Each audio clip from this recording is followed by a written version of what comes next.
বাংলাদেশের ষড়যন্ত্রের এই কালো মেঘ দূর করতে হলে বাংলাদেশে নির্বাচিত সরকারের বিকল্প কোনো কিছু নেই।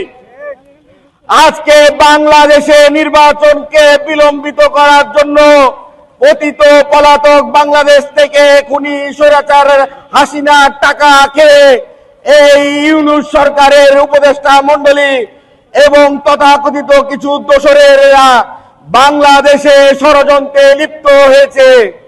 বাংলাদেশকে কিভাবে অস্থিতিশীল পরিবেশ তৈরি করা যায় সেই ধারাবাহিকতায় ঢাকা বিশ্ববিদ্যালয়ের ছাত্র দলের নেতাকে নির্মমভাবে নিহত করা হলো। তার আন্দোলনে আমরা যখন চলমান ছিলাম, গতকালকে রাজশাহী বিশ্ববিদ্যালয়ে 8 জনকে ছুরিকাহত করা হলো, অথচ রাজশাহী বিশ্ববিদ্যালয় প্রশাসন নীরব।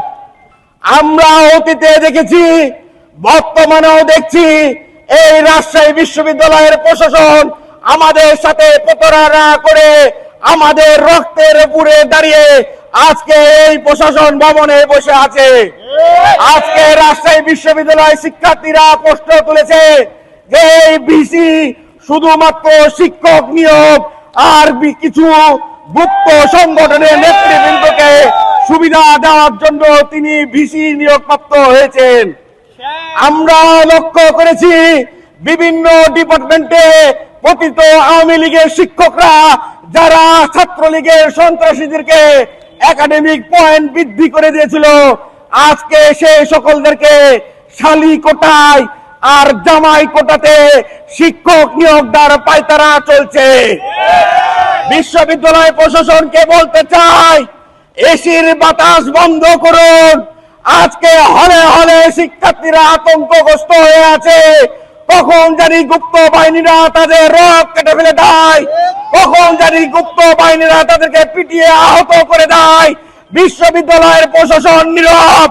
রাজশাহী বিশ্ববিদ্যালয় হল থেকে ল্যাপটপ চুরি হয়ে যায়, রাজশাহী বিশ্ববিদ্যালয় হল থেকে মোবাইল চুরি হয়ে যায়, রাজশাহী বিশ্ববিদ্যালয় শিক্ষার্থীদের খাবার সমস্যা, অথচ রাজশাহী বিশ্ববিদ্যালয় প্রশাসন নীরব।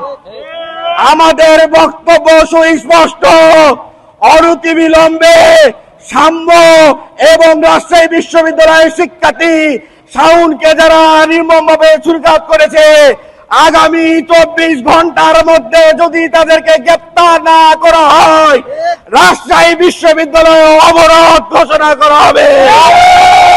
সংগ্রামী নেতৃবৃন্দ, জনগণের স্বার্থে, শিক্ষার্থীদের স্বার্থে, ঝড় হোক, বৃষ্টি হোক আর কালো মেঘ হোক, বাংলাদেশে যেই কোনো ষড়যন্ত্র হোক, রাজশাহী বিশ্ববিদ্যালয় ছাত্রদল সকল ষড়যন্ত্র প্রতিরোধ করতে বদ্ধপরিকর রয়েছে।